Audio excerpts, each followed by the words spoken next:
Hello, everyone, and happy Week 14 in the National Football League. My goodness, it's Week 14 already. It's December already. We're just rushing through the year. This is Doug Farrar of Touchdown Wire in the USA Today Sports Media Group, and the guy over there is Greg Cosell with the nifty NFL Films hoodie. Pretty nifty, isn't it? I'm coveting it. Yeah, you know what an NFL Films jacket is. And the price was right. Yeah, I know, right? Just grab it out of a box, and there you go.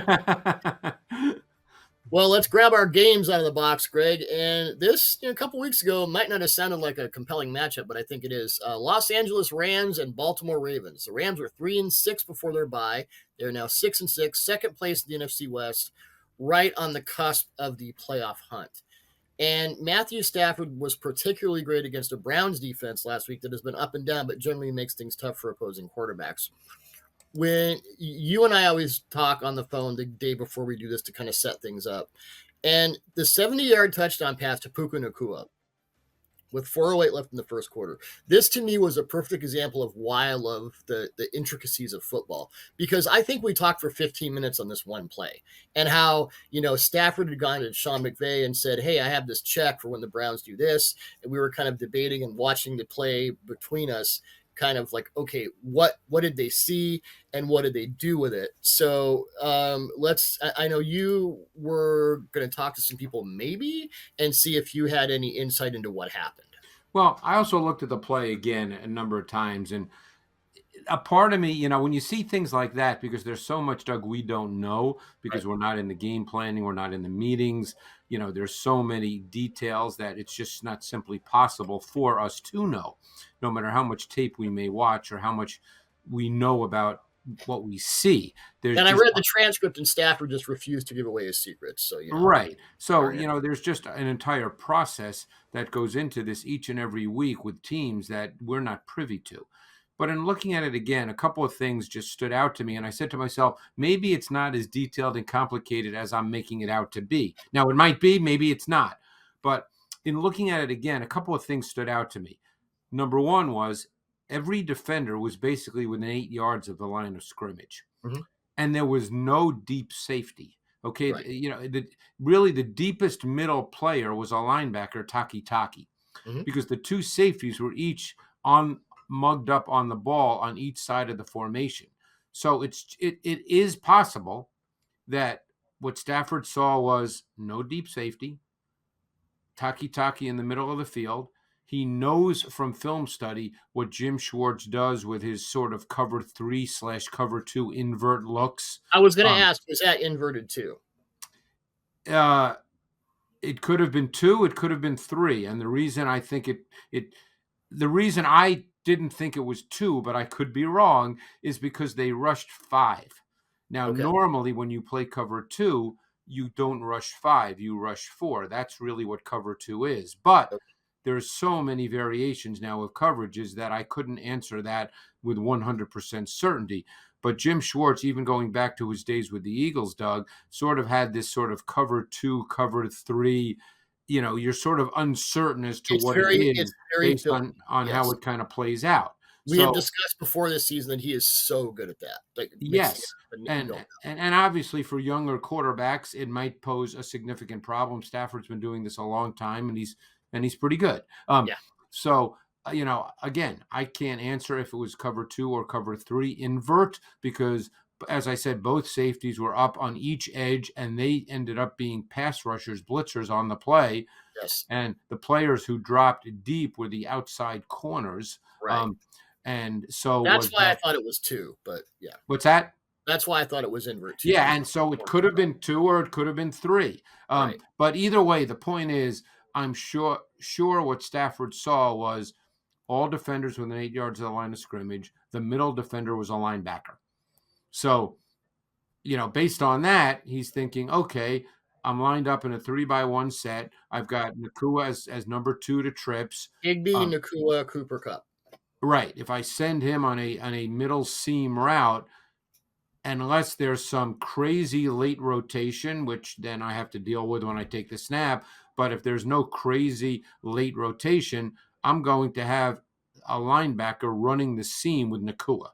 And by the way, Taki didn't do a horrible job. He did his best. Well, the ball had to be thrown quick too, because the defender, the edge safety from the side of trips, Yeah.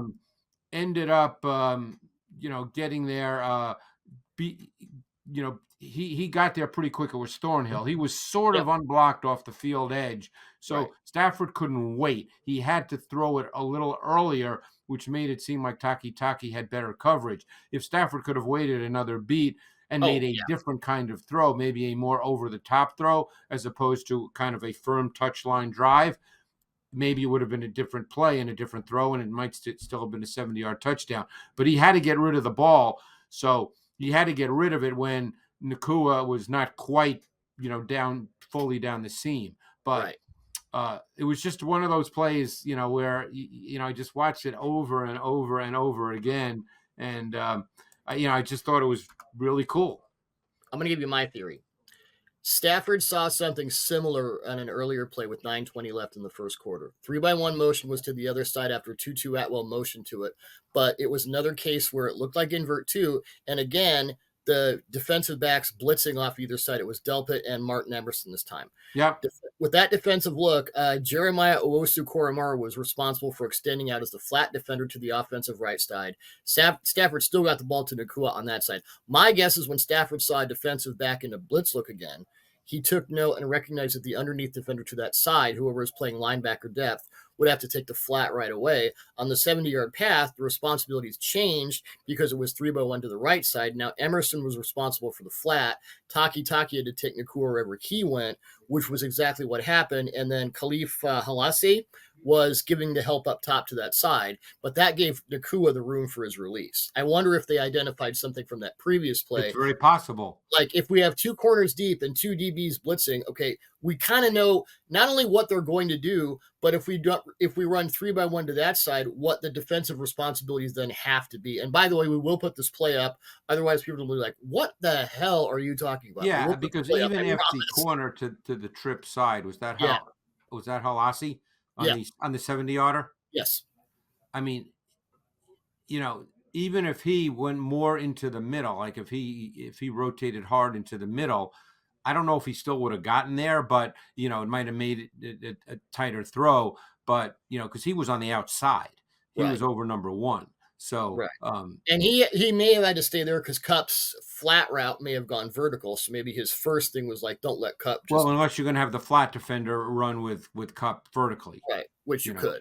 But again, probably not. But this is the chess match of the game. And don't forget, Jim Schwartz has been doing this. This is not a brand new concept for a team, either for McVay, for Stafford. This is what you're studying when you study a Jim Schwartz defense and you do all your game planning and preparation. He's been doing this for a long time. Yeah, I don't have metrics on invert anything, but I would imagine Schwartz does the most of it in the league. Yeah, he's done it for years. You go back to Philly, he did it all the time. I used to have discussions with, Matt Bowen and I used to discuss it. With others, I would discuss it. Is it cover 2 invert? Is it cover 3 invert? And again, obviously he knows what it is, but it's hard to tell sometimes. I wrote an article on those two plays, and I said of Stafford, it's nice when your quarterback has a rocket arm. It's even better when he's a rocket scientist. And Stafford. But it also speaks to one point that I think people need to be aware of. Quarterbacks do not have to read 7 guys. No one can do that. Okay, so Stafford comes to the line of scrimmage, and what does he see? He sees no deep safeties. Now, he knows by the look it's not zero, just by the rest of the look. He knows that it's not likely zero coverage. But he also knows there's no deep safeties. And who does he see in the middle of the field? He sees a linebacker. So really, he doesn't have to read 7 guys, which is impossible, as I said, anyway. So, and I've learned that from, talking to quarterbacks, working with quarterbacks. We get caught up in, what's the complete coverage? Is it this? Is it that? What's this guy? Some of that stuff's not relevant to quarterbacks. They don't have to see everybody. I mean, I've had numerous conversations all through the years with coaches. And yes, is this simplified to some degree? Probably. But the way coaches talk is, we need to know if the middle's open or the middle's closed. In other words, is it single high or is it too high? And we need to know what our blitz alerts are. Mm-hmm. Other than that, you don't need to know, if you start complicating reads, it makes it too hard for the quarterback. Fractions matter, as you like to say. Yeah, it just gets too hard. You can't complicate the reads. Yeah. It's because otherwise they can't play.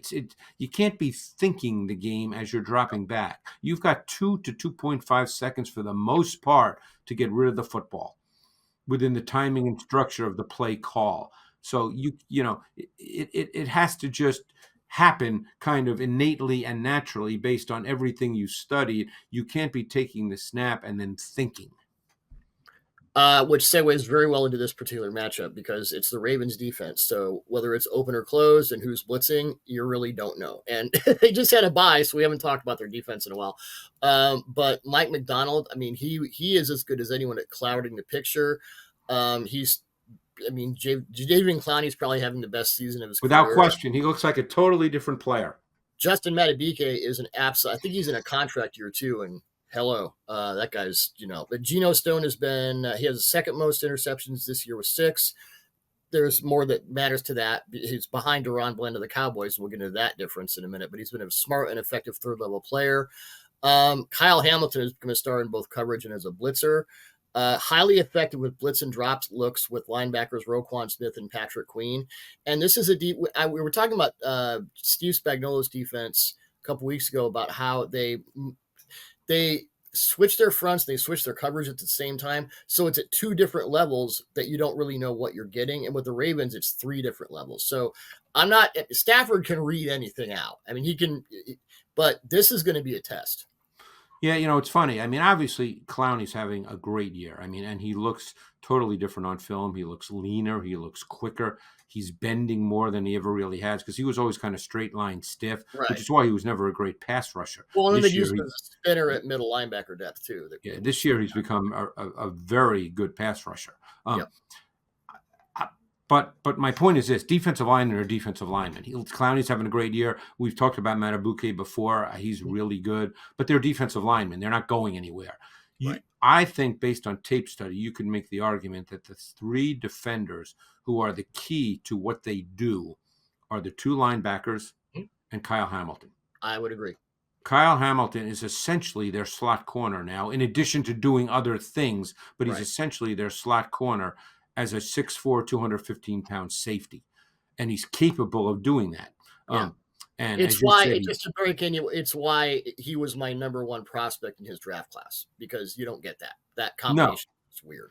And so I would argue, again, like I said, taking nothing away from the way Geno Stone's playing, and he's been a revelation, really good player, playing on the back end. Although he doesn't play on the back end if they're in base, because then you have Marcus Williams and you have Hamilton. So he basically plays in nickel, and they're not a dime defense, so he plays in nickel, Geno Stone, even though he's having a really good season. So that would be the point I would make, is that it's really been the linebackers and it's been Kyle Hamilton. If you're thinking tactically, because like I said, defensive linemen are going to play on the defensive line. That's where they are, and they're getting obviously really quality play. But it's a difficult defense to play against. It's a fun matchup, and I would love to know after all that conversation about checks, like what kind of checks they're going to have against that defense, because man, they throw every pitch at you. It's really cool. Seahawks, 49ers, these teams played on Thanksgiving night. 49ers won 31-13, looked more like 50-0. Seahawks were just out of their depth.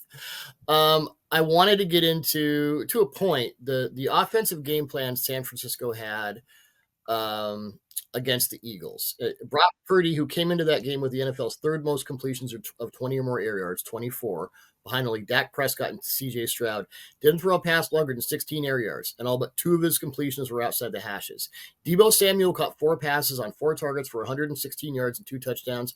All but 1 of those yards came after the catch. The Eagles gave up 212 yards after the catch in this game. And this was interesting because of Purdy's increasing efficiency and explosiveness with the deep ball. Dak had not been a primary construct of this passing game. Through week 12, the Niners ranked 11th in yards after catch and 7th in yards after contact. After contact is a different thing. They're more about that. They were clearly working on Philly's linebackers and forcing them to play the perimeter. And there was 3 plays we discussed. They also, we can get into plays, but get into, please, what the Niners did. And this was in the run in the pass game. they just abused the Eagles with 4 strong. They did abuse the Eagles with 4 strong. It was They ugly. went 4 strong on 8 of Purdy's 29 dropbacks. 6 of them Wow. came in the first half. Purdy was 7 for 8 for 78 yards and a touchdown. Samuel was the featured motion player when they went 4 strong. What he did is he sort of started with jet and then he turned it into orbit. Okay. And so they attacked. When you play zone and you get 4 strong, meaning 4 to one side, 4 receivers to one side, that's really, really difficult to play in zone because there's just, you don't have enough people in zone to play that. So they really caught them. I mean, a great example, Kittle had a 25-yarder on 1st and 10 on their second TD drive. Yep. I can't remember if this was, I think it was 4 strong, but it was a great example of how the 49ers use motion and run looks. I went back and I don't think it was. I think it was Yeah. 3 and 2. Yeah, I think you're right. But it was just a great example of what they do with motion and run looks with their O-line to play with eye discipline of second-level defenders because they really caught Ellis. I mean, he reacted to Samuel. He reacted to the pulling offensive guard Burford. He lost his underneath zone coverage responsibility. And all of a sudden, Kittle's wide open in a void with a lot of run after catch room. So, the Niners are so good with those kinds of things, but they really got them with 4 strong in this game. I'm seeing that around the league more and more. More teams are using 4 strong because, with a greater emphasis, of course, on theoretically the Vic Fangio style of defense, although that's becoming a catchphrase just like West Coast offense. Yeah. But the point being is that a lot of teams start in a quarters structure in a zone look, and 4 strong, you've got to really bump a lot of people over because you just don't have enough bodies to play 4 strong in zone. Yeah. The up and go to Christian McCaffrey, you mentioned this, with 12:29 left in the third quarter. I don't think this was 4 strong either. Niners were an offset pistol with McCaffrey to Purdy's left. The cool thing I liked about this play, McCaffrey switched his position from slot space to kind of slot spacing, but still at backfield depth.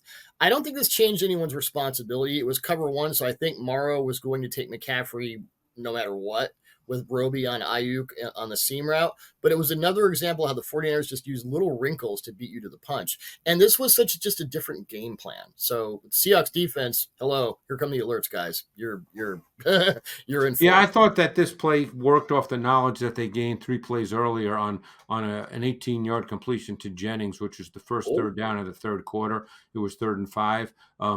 Because Morrow, the linebacker, was in a mugged alignment up on the ball, and he bracketed McCaffrey on the staple angle route that McCaffrey normally runs. Sure. And I think they kind of glean that knowledge that Morrow is going to play him and that he's going to react to either an angle route or an out cut, because a lot of those are sort of option routes or choice routes. Right. So they glean that knowledge, and then they called the McCaffrey play, and you could see Morrow. He had squared up looking for the angle route inside or the out cut. I mean, he was ready to jump either one. And obviously that neither one happened. Here's option 3, guys. Yeah, McCaffrey, cut outside and then ran the wheel, and Morrow was stuck. But that's, and we talked about that with the Niners, I believe, last week, but I know I was just going to say, this goes back to our sequential play calling discussion. Yeah, about how you learn things from plays and you bank it and you come back to it. Yes. And I think the Niners do that as well as any team in the league. They're not an individual play offense. They don't call plays with the idea, oh, this is a really cool play. I mean, everybody does that at times. We know that. But I think Shanahan is much more about gathering information through his use of motion, through his use of formations, through his use 4 strong. How are teams going to play? All these different things that we do, and we research, we gather, and then we bank it, and then we come up with plays that attack what we've learned. Yep. I would love to talk more about the Niners defense right now, but I just wanted to get back into one thing that happened. And I watched Charvarius Ward, who I'm liking more and more. Like every week, he's just stacking wins for me. Versus DK Metcalf on Thanksgiving night. Ward traveled with Metcalf quite a bit, allowed 4 catches on 11 targets for 44 yards, several pass breakups. Yep. Metcalf had his catches on quick comebacks or slants as opposed to vertical routes ready to deal with Ward one-on-one. The interesting thing about that matchup was that Ward covered Metcalf on the offensive left side through the first half. Seahawks moved Metcalf over to the right in the second half, and Ward just moved over and kept shutting him down. Yeah, Ward had a really good game. Yeah, I don't know if Ward had been a traveler or a one-side guy before that. Maybe the Seahawks were trying to get him away from Ward. But Ward just like, okay, I'll move over there and just keep doing this. No, Ward's done that okay. since he's been with the Niners on occasion. They don't do that every week. Depending on the opponent, Ward is the left corner and Lenore or now Thomas is the right corner. But they do it at times. And Lenore's more the slot guy now. Well, they're a nickel, obviously, but Lenore plays in their base. Sure. So against the Eagles this past week, they played literally almost every snap in nickel, and Lenore was the slot. And they did match Ward on Brown most of the game, so they did it again this week. Yep. So just, Geno Smith was really good against the Cowboys, I thought, but the Niners gave him stuff to deal with that the Cowboys didn't, and we'll get into that right now. Well, the real interesting thing about that game to me was the Cowboys had no sacks, if I'm not mistaken. I don't think Geno Smith was sacked. Well, Geno, because Geno was getting the ball out really quick. We had talked about that, about how the only sack came on they tried that trick play, and I think it was DJ Dallas that got sacked. DJ Dallas, yeah. When you have DJ Dallas crossing the formation to block Micah Parsons one-on-one, maybe throw that out and come up with something else. Yeah. Geno, Pete Carroll, Shane Waldron, and Geno had all said, I need to get the ball out quicker. And for the most part, he was getting the ball out really quickly. And he was really good on third down against the Cowboys, which, in many ways is a surprise, but he was 8 for 12 for 146 and a touchdown. He obviously threw the one interception. We can get into that in a moment, too, because it really impacts the Eagles game as well in a very meaningful way, because the interception was by Deron Bland, but he was not sacked in the game against the Cowboys. Right. We're going to talk about Bland in a minute. When Geno's on, I mean, he's a, the precision intermediate to deep is about as good as anybody. And he was on in that game. Alas, they did not win. So Eagles, Cowboys, 49ers had 28 total pressures of Jalen Hurts in that game. They got 25 of their pressures with just 4 rushers. So this was as much or more about Hurts not finding answers downfield than it was about Philly's line just getting dominated. It was a factor, but it wasn't the factor. On Tuesday, Brian Johnson talked about Hurts' second sack, and we'll put this up. Happened at the end of a play where Hurts was hanging in the pocket. Johnson said that the problem was that running back DeAndre Swift got picked out of his flare control. Nick Bosa took him out with Kelsey trying to block him too. They had success throwing the deep stop route to Devontae Smith, and Smith did run that deep stop route to the front side, but guess who, Charvarius Ward, was defending Smith tightly, and I believe it was quarters, and Hurts didn't turn it loose. One other thing, Nick Bosa mentioned after the game, and I listened to the audio, the whole defensive game plan was not to set the record for sacks, but to, quote-unquote, get Hurts' eyes on us. Bosa also said that they knew Hurts would run around and try to extend things, so they went into the week focused more on making Hurts try to do that than sacking him. They seemed to feel that this would present a more negative impact on their offense than just taking Hurts down. So this gets back into the whole thing of Hurts dropping his eyes to read pressure, get his eyes on us, that Bosa said, and not bringing his eyes back up. I thought, Greg, because this had been a thing, I thought he had gotten better at it last year. Is he reverting, or am I missing something? No, I think this year he's not been as good, and he's been doing that more and more. He's leaving a lot of throws on the field. I mean, they've had some really good designs with the receivers open. He's not turning it loose. Either he's not seeing it the right way, he's not processing it, it's not registering it, but there have been throws to have been made in a number of games recently, and Jalen Hurts is not turning it loose. He's not seeing it. And I found Bosa's comments fascinating, because I thought that watching the tape for a number of weeks that he is clearly leaving the pocket prematurely, clearly. And normally that happens, you perceive pressure that's not really there by NFL standards, and he does tend to drop his eyes. And basically, Nick Bosa just validated that point because the film showed they knew that going into the game. His comment wasn't made off the cuff. They did that intentionally because they saw that going into the game that he drops his eyes. Yeah, And Nick you Bosa can't. was very specific about what the plan was and why. Very Right. specific. And that's exactly. Unusually so for a player to say it. Like, wow, he's being really like forward about this. Yeah, which is surprising that he was, but he's right. Yeah. Obviously, he's they're studying it. Don't forget, a lot of that came from his coaches too. Yep. Who are studying it, in more detail than Nick is, and they presented it to the defensive line. Hey, here's how we want to play. Now, once they got ahead by a reasonable amount in the late third and fourth quarter, they decided to turn the dogs loose a little bit. But the clear game plan was that we were going to get close enough to him to make him drop his eyes and to make him perceive pressure that's not really there, and to react and move prematurely to break the timing of the pass game down. And then, will he make a play once in a while? Sure, but you can't live off that. Right. And the thing is, we've become so much believing in the quarterbacks that make these special off-schedule plays that we think that that's just going to happen as a matter of course, Doug. And you just can't rely on those. You're seeing that with the Chiefs as well. Patrick Mahomes has not been making as many this year, and their pass game has kind of because half the time he doesn't know what the hell route his receivers are running. But well, we don't know that. We don't know that. Yeah. But the point is, that's, and no knock on you, but that's an easy thing to say, and we don't know that. Wow. I mean, Jordan Love is playing with 2 second-year and 3 first-year quarterbacks. He seems to know what routes they're running. Yep. So that's an easy thing to say. We don't know any of that. So the point is that, it's just too hard to have to feel that, hey, off-schedule second reaction movement, individual plays are the way we're going to be able to play offense on a weekly basis. So I think Jalen, I don't know how you work with that. I'm not a coach. It's a very fine line, though, because you don't want to take away, Jalen's ability or other quarterbacks' ability to make those special plays. But on the other hand, you've got to run your offense. The first play of the game, he had Jack Stoll wide open on a sail route. Looked right at him. I don't know why he didn't throw it. Only he could tell you that. But, the designs are there. There's nothing wrong with the designs of the pass game. It's there. It's not registering somehow. Well, I know that Russell Wilson has had a problem dropping his eyes for his entire career, and I can tell you that. Did you watch him this week? Yeah.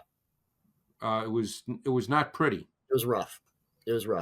But just in a specific sense. 4th and 1, Jerry Judy's still running, wondering where the ball is. I know. Well, to get to your point about how do you fix it, I mean, and maybe they can. I don't know if you can fix it in a true, strict sense, other than the quarterback just playing more and feeling more comfortable, because you can point it out to him. You can say, hey, we're designing this, we believe based on this design that we're going to get, so-and-so open. You can go through all that, but if the quarterback drops back and doesn't turn it loose, I don't know what you do. Well, my point, this is Russell Wilson's 12th year in the league? Yep. I mean, it's not, and I mean, you could even argue that on the second to last play of the game, the play before the interception, he left the pocket too early as well, and he had Judy on a pivot route for a walk-in touchdown. Well, this is, as great as he has been at times, this is what has driven people nuts at times. That's just kind of the way it goes. So we mentioned what Charvarius Ward did to DK Metcalf. Now let's talk about what Metcalf did to Deron Bland last Thursday night. Bland leads the league with 8 interceptions, and he set the single season record with 5 pick sixes. He was targeted a lot more in Dallas's last 2 games against the Commanders and the Seahawks. In those 2 games, he's allowed 19 catches on 23 targets for 279 yards, 2 touchdowns, 2 interceptions, and an opponent passer rating of 103.3. He struggled against Metcalf specifically, and the contrast between how he played Metcalf and how Ward played Metcalf was interesting. 73-yard Metcalf touchdown with 7:37 left in the first quarter. It looked like quarters where safety Donovan Wilson didn't help up top. Maybe that wasn't his responsibility. I don't know. And Bland just was not in a place to defend Metcalf's quick outside slant because he's, 7 feet tall and he runs a 4.1 40. It's just like, Ike. And Bland got exposed in that game.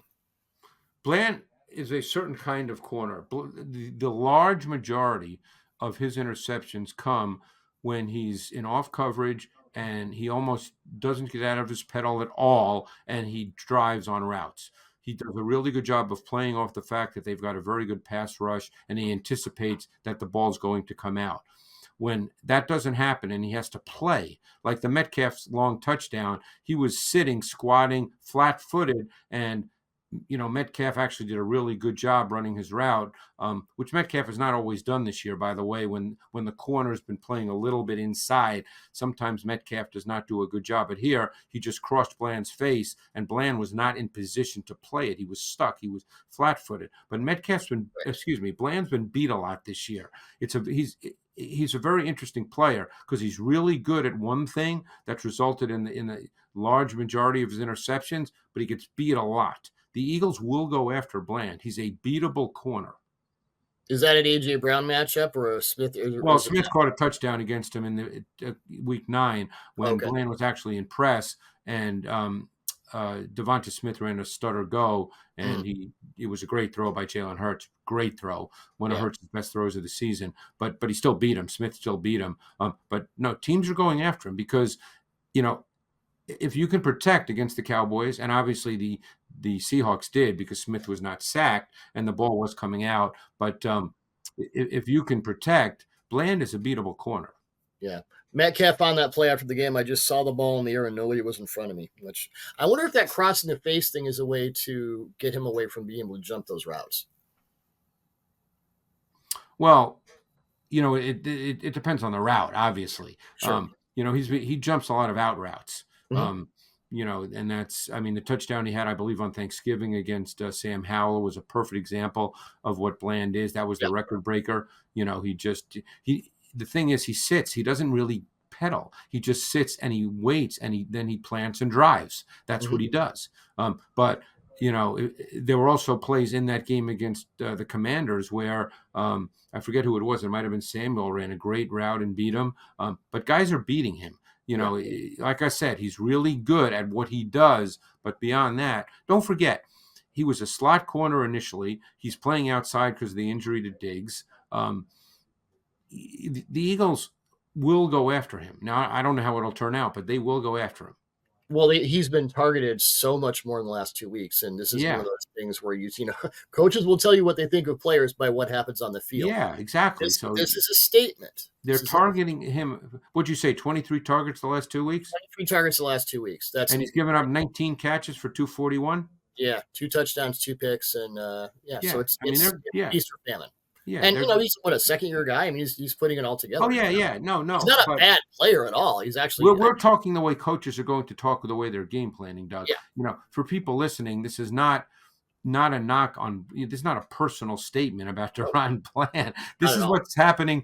As you and I talk on a Wednesday every week, as the Eagles are game planning this week, there's no question that they're saying, hey, if we protect, we can go after Deron Bland. There's no question they're saying that. Yeah. Hat tip to Mina Kimes on NFL Live, ESPN's NFL Live, for bringing this up. Jalen Hurts has the NFL's most dropbacks against 2 high coverage this season, 214. He's been really good against it, but he had this is going through the Super Bowl. He had 179 dropbacks against 2 high last season. Is this a reflection of the Eagles' run game? What do you think that the root? Well, there's way more to that than just saying too high, because, too high can mean a lot of things and be a lot of different coverages. So, don't forget, if you're playing true quarters, let's say, safeties are involved in the run game. So, that needs a lot more explanation than those numbers. No knock on Mina Kimes. It just needs more explanation than those numbers. So I don't know exactly what that means without seeing all the plays. Now, I will say this. The Eagles have clearly not run the ball with the volume or the productivity this year that they did a year ago. Only they know why that's the case. When they have run the ball, other than a few times this year, they have not been as effective. I think the tape tells you that their O-line is not playing with the same physicality and tenacity that they did a year ago. No, they're getting driven back. They were getting driven back against the Niners too often. Yeah, so same group with the exception of Jurgens, obviously. So at right guard. So guys are just not playing as well. A lot of the same guys. I don't think Dickerson has played quite as well this year as he did a year ago. So, it's easy to say, well, they just got to come out and run the ball. That's easy to say, but you know how offensive coaches are, Doug. The thing about the run game is, and particularly the Eagles have not gotten ahead this year the way they did a year ago. So it's a lot easier to stay with the run game when you're ahead by 2 touchdowns or 3 touchdowns. When you're in close games, 1-score type games, and you run the ball and you get 1 yard and it's 2nd and 9, the offensive coordinator doesn't say, hey, let's keep running the ball. So the nature of the games have changed, and that changes the nature of what you call, because the games are different. It's like it's nice that they're 10-2, but they've had a second half or a first half, end of the first half deficit in each of their last 5 games. They're 4-1 of those games, but still, it affects how you do things. It affects how you see the game, the flow of the game, how you call the game. So it's always easy to say, hey, we just got to get physical. That's, again, a lot of things can be said. And and of course that's what we all do. There's 5,000 people talking football now, and we're just 2 guys talking ball. But a lot of things can be said. It's easy to say, but it's not quite that simple. Right. I refer back to my dumbass comments about the Chiefs. So Cowboys. Well, I didn't mean to knock you, but no. I think you understand what I'm saying. Yeah, Of course. So Cowboys offense refresher. We talked about him 2 weeks ago. More empty, more motion, more play action. Dak is killing it to every area of the field. Yep. This started after their week 7 bye, and since then, Prescott has completed 70.6% of his passes with 8.6 yards per attempt for 20 touchdowns, 2 interceptions, and a passer rating of 123.1. Last time I checked, that's pretty good. Now, Philly's defense, that might be a yikes. And the Cowboys, so that's been another issue. Yeah, no one wants to talk about that. Their defense this year, it is spit and baling wire, man. And let me tell you something. Down numbers that are scary. Last year, they led the NFL in sacks. Last year, they led the NFL in 3rd down sacks. Okay, their pass rush was the dominant feature of their defense a year ago. This year, they have the fewest 3rd down sacks in the NFL, and they're the worst 3rd down defense in the NFL.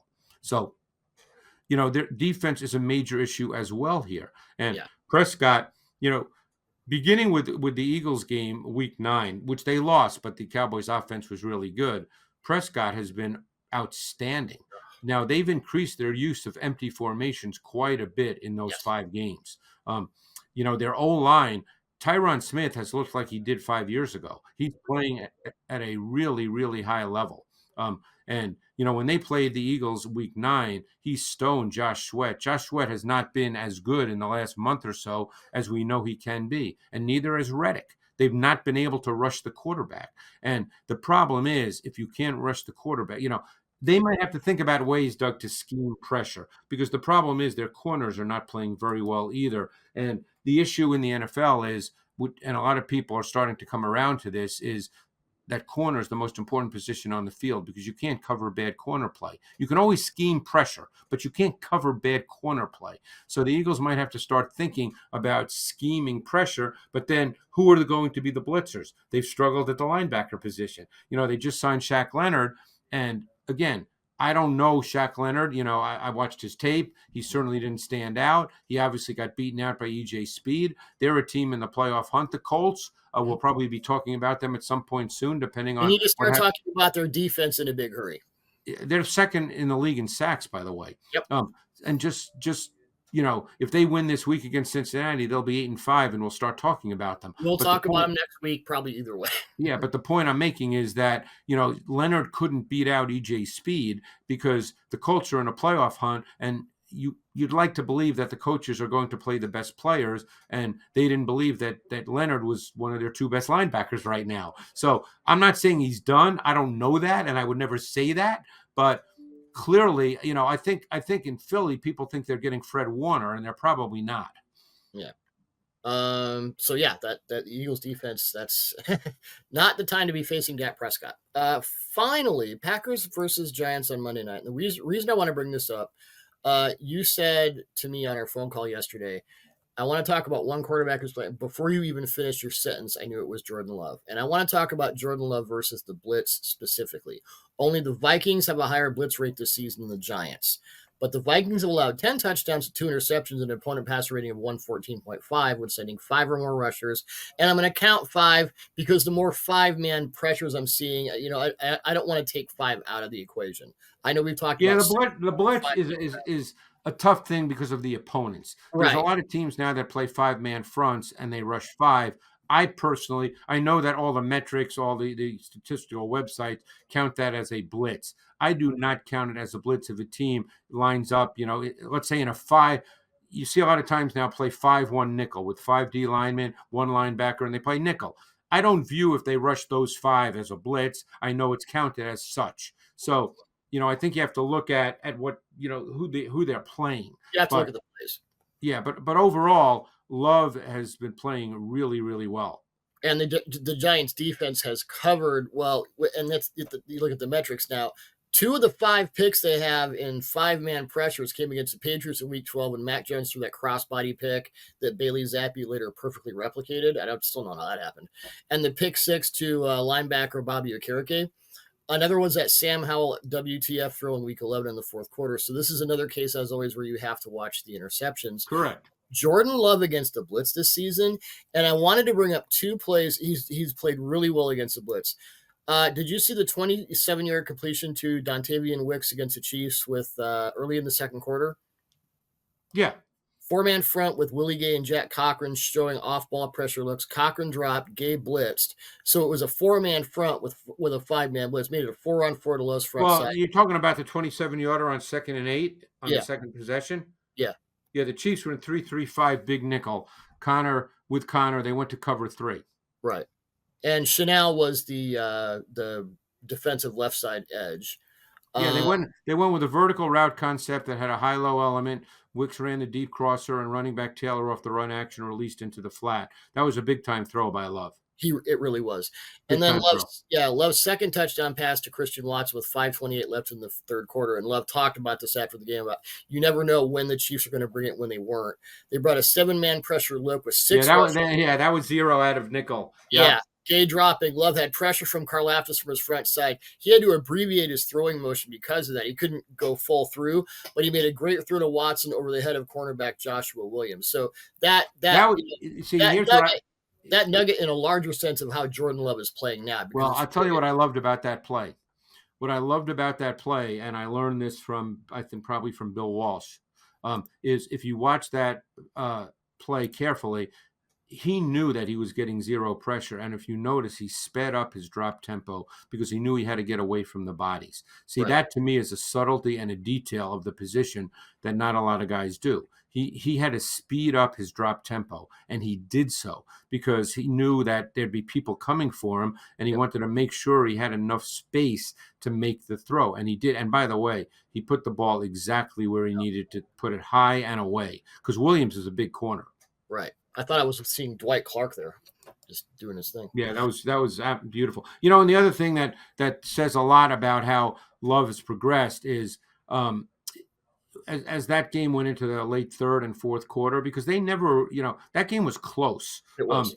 Notice that LaFleur stayed aggressive with Love throwing the ball in the fourth quarter. He didn't back off from having Love be the one who was in charge. And you can tell, I've been reading and listening to LaFleur's comments about Love over this goes back to the Thanksgiving Day game against the Lions, where he just has trust, confidence, everything's the things you want a coach to say about a quarterback. If you're a fan of that team, yeah, that's really improved. I mean, I think what Love has done is just, he's gotten incrementally better every single week, and I don't want people to think he's never going to make a bad play or have a bad game, because of course that happens. You know how it goes. Everything is, is extreme one way or the other. If you say, hey, Love's playing well, then let's say he throws a bad pick. People, well, he stinks. Well, no. He's a very aggressive thrower of the football. He's going to make some bad throws. He's going to throw that interception where you go, oh my God, who's he throwing it to?